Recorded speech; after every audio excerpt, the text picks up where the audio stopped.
Welcome to Nandigama TV. నా పేరు శ్రేయ. 100 కుక్కలలో కేవలం 5 కుక్కలు కరిస్తే మిగిలిన 95 కుక్కలను కూడా కలిపి చంపేయడం ఎంతవరకు న్యాయం అని రేణుదేశాయ్ ప్రశ్నించారు. తప్పు చేసిన వాటికి ఏ పాపం తెలియని కుక్కలకు ఒకే శిక్ష వేయడం దారుణమని సినీ నటి, సామాజిక కార్యకర్త రేణుదేశాయ్ పేర్కొన్నారు. భూమి కేవలం మనుషులది మాత్రమే కాదు, ప్రతి ప్రాణికి ఇక్కడ జీవించే హక్కు ఉంది. కుక్కలను చంపాలనుకునే వారికి పిచ్చి పట్టింది అంటూ ఆమె తీవ్రమైన పదజాలాన్ని ఉపయోగించారు. మన పక్కన వాళ్ళు ఒక అబ్బాయిని రేప్ చేశారు, చిన్న పిల్లల్ని రేప్ చేశారు. అప్పుడు ఎందుకు మీ లా తీసుకోరు మీ చేతిలో? అప్పుడు ఎందుకు వెళ్ళి ఆ మగాల్ని మీరు చంపరు? చెప్పండి అందరు కలిసి. నాకు ఆన్సర్ కావాలి ఈరోజు. You're talking about human lifes. I'm not talking about dogs over here. నేను కుక్కల గురించి మాట్లాడట్లేదు, నేను కుక్కల గురించి రాలేదు, నేను మనుషుల గురించే వచ్చాను. నాకు కుక్క గురించే ఈ ప్రెస్ కాన్ఫరెన్స్, నాకు ఈ కుక్కలు ప్రాణుల గురించే, జంతువుల గురించే లేదు. ఈ ప్రెస్ కాన్ఫరెన్స్ నాకు మనుషుల గురించే ఉంది. ఒక కుక్క ఒక చిన్న బిడ్డని కరిచేసిన తర్వాత చిన్న బిడ్డ చచ్చిపోతే మీరు 100 మంది వచ్చి ఆ కుక్కని కొట్టి చంపుతున్నారు. సో అదే ఒక రేపిస్ట్ ఒక చిన్న బిడ్డని దారుణంగా రేప్ చేసి ఆ చిన్న బిడ్డని చంపేస్తే అప్పుడు ఏమవుతుంది మీ మగతనం? అప్పుడు ఎందుకు ఆ రేపిస్ట్ ని మీరు చంపట్లేదు? అప్పుడు ఏమవుతుంది? అప్పుడు ఆ చిన్న బిడ్డ, ఆ రేప్ చేసిన చిన్న బిడ్డ ప్రాణం కాదా? జస్ట్ కుక్క కరిచిన చిన్న బిడ్డ ప్రాణమా? అప్పుడు మీ మగతనం ఏమైంది? అసలు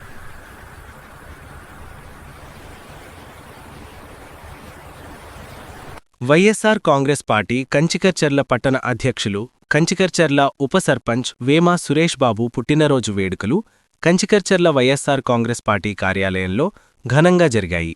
ఎన్టీఆర్ జిల్లా వైఎస్ఆర్ కాంగ్రెస్ పార్టీ అధ్యక్షులు దేవినేని అవినాష్, ఎమ్మెల్సీ మొండితోక అరుణ్ కుమార్, మాజీ ఎమ్మెల్యే మొండితోక జగన్మోహన్ రావు ఈ కార్యక్రమంలో పాల్గొన్నారు.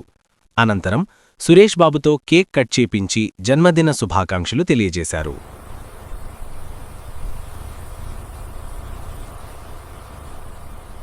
పోలీసులకు యూనిఫాం పంపిణీ చేసిన టీడీపీ నేత ఉమ్మనేని.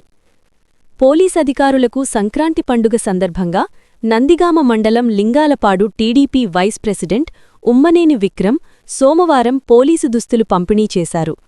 ఈ సందర్భంగా విక్రమ్ మాట్లాడుతూ, శాంతి భద్రతలు కాపాడుతూ నిత్యం ప్రజారక్షణ కోసం అహర్నిశలు శ్రమించే పోలీసులకు పోలీసు దుస్తులు అందించడం గర్వంగా ఉందని పేర్కొన్నారు.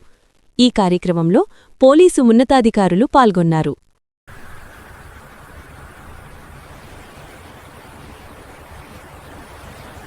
ఏపీ మత్స్యకారులకు శుభవార్త. ఆంధ్రప్రదేశ్ ప్రభుత్వం మత్స్యకారుల సంక్షేమానికి కీలక నిర్ణయం తీసుకుంది.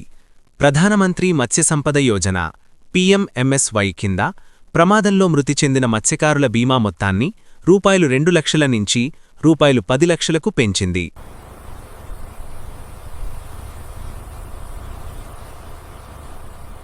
పశువైద్య శిబిరాలను సద్వినియోగం చేసుకోవాలని ఎమ్మెల్యే శ్రీ శ్రీరాం రాజగోపాల్ తాతయ్య అన్నారు. కూటమి ప్రభుత్వం అత్యంత ప్రతిష్ఠాత్మకంగా చేపట్టిన ఉచిత పశువారోగ్య శిబిరాలను పశుపోషణ, గొర్రెలు, మేకల పెంపకంపై ఆధారపడిన రైతులంతా సద్వినియోగం చేసుకోవాలని జగ్గయ్యపేట శాసనసభ్యులు శ్రీ శ్రీరాం రాజగోపాల్ తాతయ్య పిలుపునిచ్చారు. జగ్గయ్యపేట మండలం చిల్లకల్లు గ్రామంలో సోమవారం నిర్వహించిన ఉచిత పశువారోగ్య శిబిరాలను ఎమ్మెల్యే ప్రారంభించారు.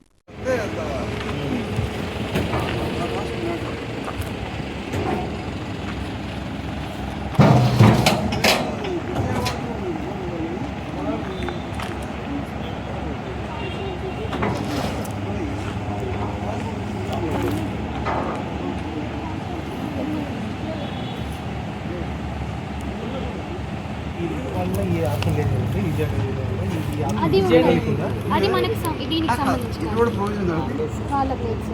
ఈ ప్రొవిజన్ లేదు సార్, విజయాలకు లేదు సార్. జస్ట్ మెడిసిన్ వరకు ఇచ్చేసి వ్యాక్సిన్ ఎక్కింది వేయడం కూడా ఇది ఈజీ పద్ధతి. విలేజ్ క్యాంప్ వ్యాక్సిన్ క్యాంప్ లేకపోతే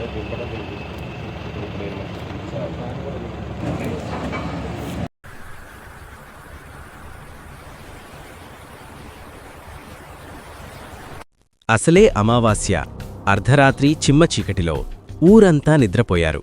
తెల్లారేసరికి ఇంటి ముందు వరండాలో చూస్తే ఒక్కసారిగా భయభ్రాంతులకు గురయ్యారు. అసలేమైంది అంటే, భద్రాద్రి కొత్తగూడెం జిల్లా అశ్వరావుపేట మండలం నారంవారిగూడెంలో క్షుద్రపూజలు కలకలం రేపాయి. నారంవారిగూడెం గ్రామంలో ఇంటి వరండాలో పసుపు, కుంకుమ, నిమ్మకాయలతో క్షుద్రపూజలు ఇంటి యజమానులతో పాటు స్థానికులకు భయభ్రాంతులు కలిగించాయి.